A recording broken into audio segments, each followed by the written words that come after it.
perpendicular to the both HP and VP. So most important topic ఇది perpendicular to the both HP and VP. Suppose circle తీసుకున్నాను ఇక్కడ వీళ్ళందరూ కూడా circle తీసుకున్నాం. Circle ని ఏం చేయమా perpendicular to both HP and VP అంటే parallel to HP. Okay parallel to VP అయిపోయింది. ఇప్పుడు ఏంటమ్మా both parallel అంటే HP కి VP కి కూడా ఏంటమ్మా perpendicular to the condition. Perpendicular both HP and VP అనే కండిషన్ ఇలా పెట్టాలి.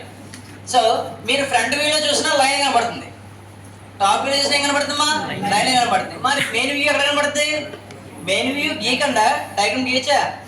అవకాశం లేదు. సో మెయిన్ వ్యూ దేంట్లో కనబడుతుంది? సైడ్ వ్యూలో కనబడుతుంది. మెయిన్ వ్యూ దేంట్లో కనబడుతుంది? ఇది సైడ్ వ్యూలో కనబడుతుంది. ఏ వ్యూలో కనబడుతుంది? సైడ్ వ్యూలో కనబడుతుంది. సో ఫస్ట్ సైడ్ వ్యూలో డయాగ్రామ్ డ్రా చేయాలి. అప్పటి నుంచి ఫ్రంట్ వ్యూకి టాప్ వ్యూకి మనం ఎలా రాబట్టాలో చూద్దాం. చాలా ఇంపార్టెంట్ డయాగ్రామ్ ఇది, ఒకసారి చూడమ్మా. సో సపోజ్ సర్కిల్ ఏం చేయాలంటే అమ్మా మనం ఇప్పుడు కూడా ఇలా పెర్పెండిక్యులర్ బోత్ కండిషన్ వచ్చినప్పుడు ఏం చేస్తారంటే సో హారిజాంటల్ ఇలా vertical line draw చేసుకోవాలమ్మా.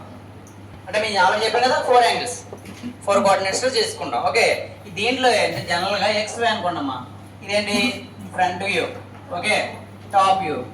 ఇదేమవుతుందమ్మా side view అవుతుంది. ఇదేమవుతుంది సైడ్ వ్యూ అవుతుంది. లెఫ్ట్ అయితే రైట్ గీయాలి, రైట్ అయితే లెఫ్ట్ గీయాలి, అలాగైనా గీసుకోవచ్చు పర్లేదు. సో కండిషన్ మనకి ఇవ్వలేదు కాబట్టి సైడ్ అక్కడికి గీస్తాం. అదేందా అలా 4 కోఆర్డినేట్స్ కింద డిజైన్ చేసుకోవాలి. గీసుకొని సో సర్కిల్ డ్రా చేస్తాం. సర్కిల్ అయినా వచ్చి ఏ డయాగ్రామ్ అయినా అవ్వచ్చు. ఓకేనమ్మా ఏ డయాగ్రామ్ అయినా మాకు అనవసరం, ఏ డయాగ్రామ్ అయినా అవ్వచ్చు. ఏ డయాగ్రామ్ అయినా perpendicular to the both HP and VP అన్నప్పుడు కండిషన్ అది. బోత్ హెచ్పి అండ్ విపి అన్న కండిషన్ అది. సో నేను ఒక 4 పార్ట్ చేసుకున్నాను అనుకోండి.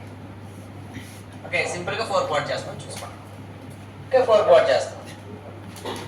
సో ఫ్రంట్ వ్యూ ఇది ఆల్రెడీ సైడ్ వ్యూ కదా, రా సైడ్ వ్యూలో డయాగ్రామ్ వచ్చింది. సో టాప్ వ్యూ అంటే లైన్ కనబడుతుంది. ఓకే ఫ్రంట్ వ్యూ లైన్ కనబడుతుంది, లైన్ కనబడుతుంది. సో మనకి ఫ్రంట్ వ్యూకి ఇబ్బంది లేదు. ఫ్రంట్ వ్యూకి డైరెక్ట్ లైన్ డ్రా చేసేస్తాం. ఇలాగ ఫ్రంట్ వ్యూకి డైరెక్ట్ లైన్, ఓకేనా డైరెక్ట్ లైన్ డ్రా చేస్తాం. సో ఇక్కడ ఏం కనబడుతుందమ్మా ఇలా చూస్తున్నప్పుడు లైన్ కనబడుతుంది. ఓకేనా రా అంతేనమ్మా. So A B C D అనుకో. ఇక్కడ అన్ని కూడా సైడ్ వ్యూ కాబట్టి 1 1 అనుకోండి. A1 B1 D1 అనుకోవాలి. ఓకే ఫ్రంట్ వ్యూలో ఏం నేమ్స్ కనబడితే చూసుకోవాలి. సో ఇక్కడ ఏమేం కనబడుతుంది? సి. ఇక్కడ ఏం కనబడదమ్మా బి. ఇక్కడ ఏం కనబడదమ్మా ఏ. ఫ్రంట్ వ్యూ కాబట్టి అన్ని ఏం ఉండాలమ్మా డాష్ ఉండాలి. ఈ సైడ్ నుంచి చూసినప్పుడు D. Okay A B. B కనబడదు, డి కనబడుతుందా? కనబడదు. బ్రాకెట్. సింపుల్ 4 ప్రాబ్లం చెప్పాను, 4 పార్ట్స్ చేసి చెప్పాను. అదే ఎక్కువ పార్ట్స్ మీ ఇష్టం. అదేందా ఇప్పుడు మెయిన్ డయాగ్రామ్ అంటే ఏంటి? టాప్ వ్యూ ఎలా డ్రా చేయాలి? ఓకే టాప్ వ్యూ డ్రా చేయడానికి చాలా ఉన్నాయి మార్గాలు. మీకు ఇష్టం ఏంటంటే ఈజీ మెథడ్ ఏంటంటే ప్రతి పాయింట్ కూడా ఫస్ట్ XY లైన్ మీద తెచ్చుకోండి. ఓకేనా XY లైన్ మీద తెచ్చుకోండి. ఇక్కడ నుంచి ప్రతిదీ కూడా 45 డిగ్రీస్ పెట్టినమ్మా. ఎంత యాంగిల్ పెడతారు? 45 డిగ్రీస్. ప్రతి పాయింట్ ద్వారా వచ్చి 45 డిగ్రీస్. ఇక్కడ కూడా 45 డిగ్రీస్ పెట్టండి. సో ఇక్కడ ఏమొచ్చింది చూసుకో. ఇక్కడ DAB. ఇక్కడ కూడా ఏమొస్తుందమ్మా CADB. ఓకే అన్నీ కూడా 45 డిగ్రీస్ లైన్లో ఇంక్లినేషన్ లైన్ అంటే ట్రూ లెంత్ లాగడానికి అది. ఓకేనా లాగి నేను ఏం చేస్తానంటే ప్రతి పాయింట్ కూడా ఇక్కడ వర్టికల్. So horizontal draw చేయనమ్మా.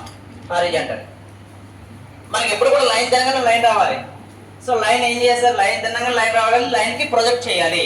ఈ లైన్కి జస్ట్ ప్రొజెక్ట్ చేయాలమ్మా. అర్థమైందమ్మా ఇలా ప్రొజెక్ట్ చేయాలి. సో ఎక్కడైతే మనకి అటాచ్ అవుతున్నాయో పాయింట్స్ పెట్టుకుంటాం. ఓకే దీన్ని ఏంటనేది టాప్ వ్యూ వస్తాను. టాప్ వ్యూ గీయడానికి మార్గం ఇది. ఓకేనా టాప్ వ్యూ మార్గం. సో ఏ పాయింట్ ఆ పాయింట్ వస్తే ఏం వస్తాం? ఇక్కడ డి వస్తుంది, ఇక్కడ AC వస్తుంది, ఇక్కడ ఏమొస్తామా బి వస్తుంది. ఇక్కడ పైనుంచి చూస్తే ఏం కనబడుతుంది? ఇది పైనుంచి చూస్తే ఈ 3 కనబడుతుంది. కనబడుతుంది ఏ కనబడదు, ఏ బ్రాకెట్కి వస్తుంది సి. సరిపోయిందమ్మా 3 పాయింట్. సో ఇక్కడ పైన చూసినప్పుడు టాప్ అనమాట. టాప్ వ్యూ చూసినప్పుడు ఏం కనబడదు చూసుకోవాలి. ఓకేనా ఆ పాయింట్ బట్టి పెట్టుకోవాలి. Main diagram. ఓకేనా perpendicular both HP and VP most important. Perpendicular to the both HP and VP. Points కూడా important. Points diagram already miss చేస్తాం మీకు.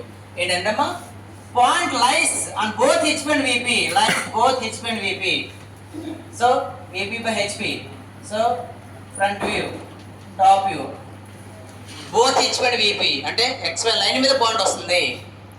XY లైన్ మీద పాయింట్ వస్తుంది. ఓకేనా? Next A line, okay, line on both HP and VP పెట్టినప్పుడు కూడా XY line అవుతుంది. XY point మనకి లైన్ అవుతుంది అనమాట. అర్థమైందమ్మా? సో ఈ ఒకటి చూసుకున్నాం. ఆన్ HP అనే కండిషన్ వచ్చినప్పుడు అది. So both HP and VP వచ్చినప్పుడు కండిషన్ ఇది. సో మోస్ట్ ఇంపార్టెంట్ పాయింట్ అమ్మా ఇది, ప్రాబ్లం ఇది. సో కాబట్టి దేంట్లో ఇచ్చుంటానా ఇంటికి వస్తున్నాయి. సో అన్నీ ఆపాము.